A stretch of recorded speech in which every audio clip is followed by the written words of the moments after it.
Chapter 17 One Night. Never did the sun go down with a brighter glory on that quiet corner in Soho than on the memorable evening when the doctor and his daughter sat under the plane tree together. Never did the moon rise with a milder radiance over great London than on the night when it found them still seated under the tree, and shone upon their faces through its leaves. Lucy was to be married tomorrow. She had reserved this last evening for her father, and they sat alone under the plane tree. "You are happy, my dear father?" "Quite, my child." They had said little, though they had been there a long time. When it was yet light enough to work and read, she had neither engaged herself in her usual work, nor had she read to him. She had employed herself in both ways at his side under the tree, many and many a time, but this time was not quite like any other, and nothing could make it so. "And I am very happy tonight, dear father. I am deeply happy in that love that heaven has so blessed, my love for Charles, and Charles's love for me. But if my life were not to be still consecrated to you, or if my marriage were so arranged that it would part us, even by the length of a few of these streets, I should be more unhappy and self-reproachful now than I can tell you. Even as it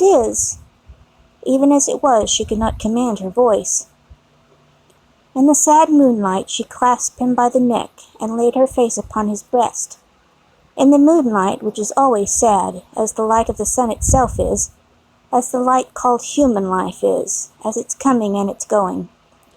"Dearest dear, can you tell me this last time that you feel quite sure no new affections of mine, and no new duties of mine, will ever interpose between us? I know it well, but do you know it? In your own heart, do you feel quite certain?" Her father answered with a cheerful firmness of conviction he could scarcely have assumed. "Quite sure, my darling. More than that," he added as he tenderly kissed her, "my future is far brighter, Lucy, to seen through your marriage than it could have been, nay, than it ever was, without it. If I could hope that, my father." "Believe it, love. Indeed it is so. Consider how natural and how plain it is, my dear, that it should be so. You, devoted and young, cannot fully appreciate the anxiety I have felt that your life should not be wasted." She moved her hand towards his lips, but he took it at his and repeated the word. "Wasted, my child. Should not be wasted, struck aside from the natural order of things, for my sake. Your unselfishness cannot entirely comprehend how much my mind has gone on this, but only ask yourself, how could my happiness be perfect while yours was incomplete? If I had never seen Charles, my father, I should have been quite happy with you." He smiled at her unconscious admission that she would have been unhappy without Charles, having seen him, and replied, "My child, did you see him? And it is... Oh, my child, you did see him, and it is Charles. If it had not been Charles, it would have been another, or if it had not been no other, I should have been the cause, and then the dark part of my life would have cast its shadow beyond myself, and would have fallen on you." It was the first time, except at the trial, of her ever hearing him refer to the period of his suffering. It gave her a strange and new sensation while his words were in her ears, and she remembered it long afterwards.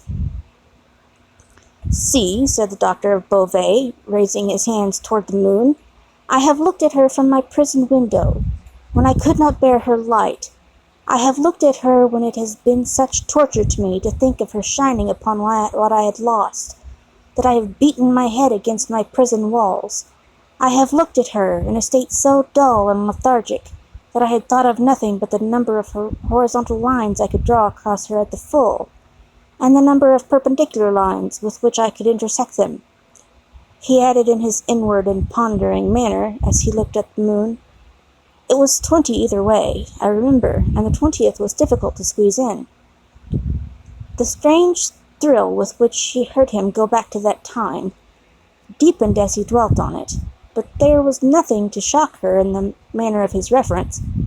He only seemed to contrast his present cheerfulness and felicity with the dire endurance that was over.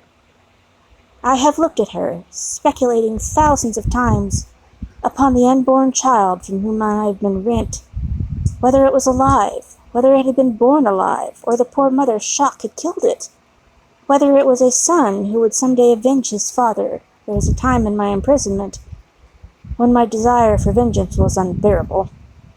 Whether it was a son who would never know his father's story, who might even live to weigh the possibility of his father's having disappeared of his own will and act.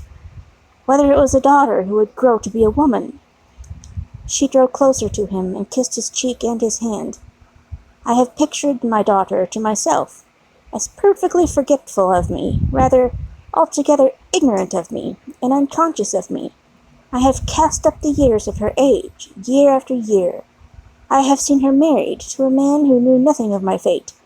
I have altogether perished from the remembrance of the living, and the next generation my place was blank. My father, even to hear that you had such thoughts of a daughter who never existed, strikes to my heart as if I had been that child. You, Lucy?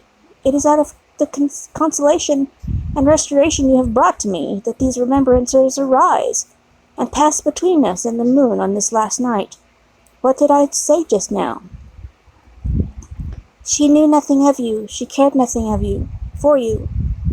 So, on other moonlit nights, when the sadness and the silence have touched me in a different way, have affected me with something as like a sorrowful sense of peace, as any emotion and had pain for its foundations could, I have imagined her as coming to me in my cell and leading me out into the freedom beyond the fortress.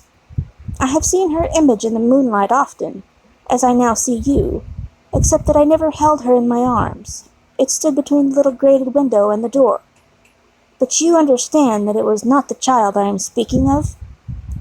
The figure was not the image, the fancy? No, that was another thing. It stood before my disturbed sense of sight, but it never moved. But the phantom that my mind pursued was another and more real child. Of her outward appearance I know no more than she was like her mother. The other had that likeness too, as you have, but was not the same. Can you follow me, Lucy? Hardly, I think. I doubt you must have been a solitary prisoner to understand these perplexed distinctions. He collected in calm manner. His collected and calm manner could not prevent her blood from running cold, as he thus tried to anatomize his old condition. In that more peaceful state, I have imagined her, in the moonlight, coming to me and taking me out to show me that the home of her married life was full of her loving remembrance of her lost father. My picture was in her room, and I was in her prayers. Her life was active, cheerful, useful, but my poor history pervaded it all. I was that child, my father. I was not half so good, but in my love that was I. And she showed me her children, said the doctor of Beauvais, and they had heard of me, and had been taught to pity me. When they passed a prison of the state, they kept far from its frowning walls, and looked up at its bars, and spoke in whispers. She could never deliver me. I imagine that she always brought me back after showing me such things.